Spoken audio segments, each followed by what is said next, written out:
Hello everybody, so today I'm going to be doing a review on Rebel of the Sands by Alwyn Hamilton. Whenever I think of his last name, I really just think about the play Hamilton, even though I have not listened to the music yet. I know, I'm awful. So this month we work with Penguin to bring you this book for our book club book of the month for June, and it was such a fun read. This is going to be a spoiler-free review, so if you have not read this book yet, do not worry, you will not be spoiled. Because that would suck. Who likes getting spoiled? I know I don't. I got mad when I got spoiled. I get so mad. Unless I do it to myself, then I'm like, I'm an idiot. So this book is about a girl named Amani, and she lives in this dead-end town called Dustwalk. And this is a kind of Middle Eastern / Western fantasy novel, which was a really cool mix of those three different stories because I've never read anything like this before. So this was a really interesting experience. So this girl named Amani, which this book is all about, she's a very gifted gunslinger who has perfect aim. Like myself, I'm so good at that.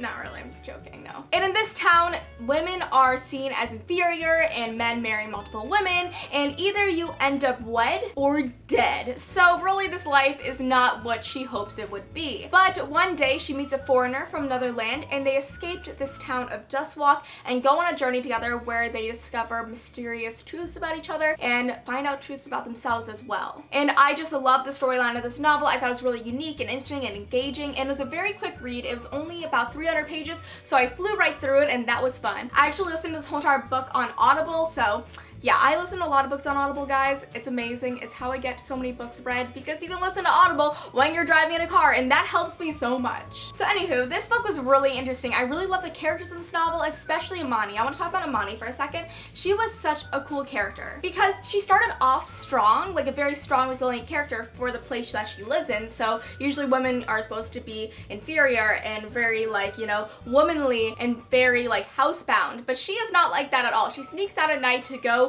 and participate in gun competitions where she beats all the boys, and she's so cool, but they don't know that she's a girl because she's hidden as a boy. It's really interesting. But she starts off very strong and a very good character, and she ends like a very strong good character, and she had character growth, but the growth that she has as a character was really cool because she actually did not get stronger in the middle. She actually got weaker because she found out some things about herself that she never knew before, and that kind of like brought down her walls and kind of made her weak, but not weak. It just made her very relatable and very realistic. Because when you find out crazy stuff like she did, you're not gonna be like, oh yeah, I'm gonna take it in stride, I'm so cool, why not? You're gonna be like, oh my gosh, identity crisis. But then she ended up in the story being really cool, really awesome, and I really love that about her character. Then we have Jin, who's the main guy character in this novel. I did kind of expect where his storyline was going, so that was kind of predictable, but I did not mind that because he was still a great character and I enjoyed him being in this story. He was very nice comic relief. He was sarcastic but also serious when he needed to be, and very resourceful. That's what he was. Very resourceful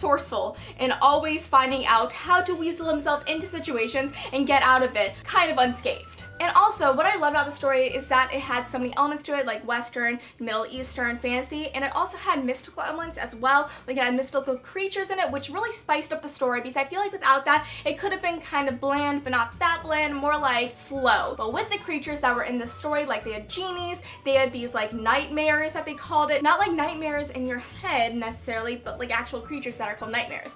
And they had all these kind of creepy beings that like to kill humans, and they also had mystical horses, and it was so cool having those elements in this novel because it really brought it to life. So all in all, I really enjoyed this book. I thought it was really gripping, very interesting, very quick read, very fast and exhilarating. If you do want to check out the audiobook, I recommend you do. It's a very good audiobook, and the narrator's very amazing at bringing you in and sucking you into the story and not letting you go until the very last moment, and then you're gasping for air wanting the second book. So yes, I gave this book a 4.5 out of 5 stars. I thought it was really good. Could have been a little bit faster at some points, but other than that, great story, highly recommend it. If you want to go check out this book, I'll be linking it down below. So that's all for today's video. Hope you guys enjoyed it. Thank you all for watching, and I'll see you next time. Bye!